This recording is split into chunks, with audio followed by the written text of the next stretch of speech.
Nous allons maintenant faire un exercice où on va voir l'usage que l'on peut faire d'une intégrale pour calculer une aire.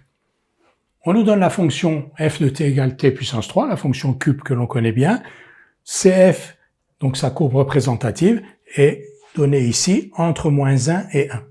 Et on nous demande de déterminer l'aire du domaine compris entre cette courbe, les droites moins 1 et 1, et l'axe des abscisses. Donc c'est la partie assurée ici, et il y a deux parties. Vous voyez une partie où f est négative, une partie où f est positive.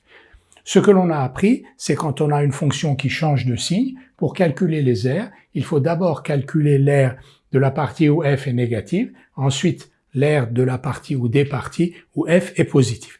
Dans le cas d'une fonction cube, on n'a pas besoin de faire une étude de signe ou ni de tableau de variation. On sait donc tout de suite que pour t appartenant à moins 1, 0, f de t est négatif ou nul.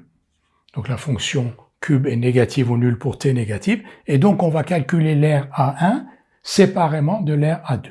Donc pour calculer l'aire A1, on va calculer l'intégrale de moins 1 à 0 de t3 dt.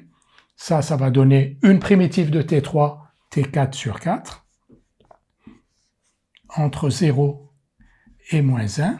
En 0, ça fait 0. En moins 1, ça fait 1 quart. 0 moins 1 quart, moins 1 quart.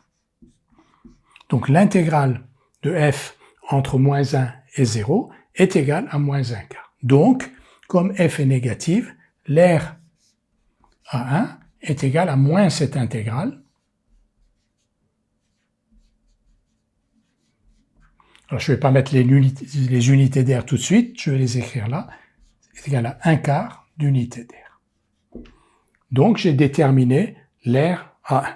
Je pourrais dire que l'aire A2 par symétrie, c'est la même chose que l'aire A1, mais nous allons le vérifier. Maintenant, pour t appartenant à 0,1.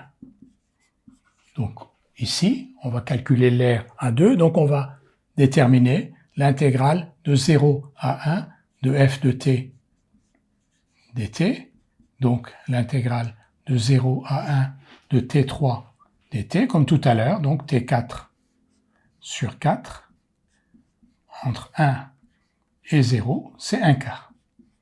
Et cette fois-ci, comme la fonction f est positive, A2 est égal à 1 quart d'unité d'aire.